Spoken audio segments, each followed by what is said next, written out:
Today's pronunciation lesson is contrasting the sounds th and s. First, I will use each sound in a word.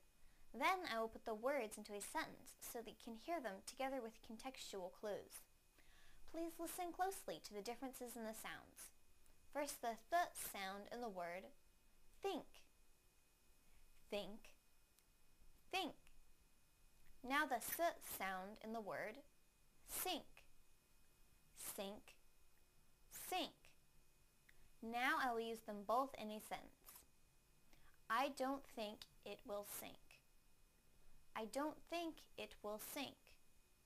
I don't think it will sink. Thank you for watching CartoonEnglish.tv's pronunciation lesson.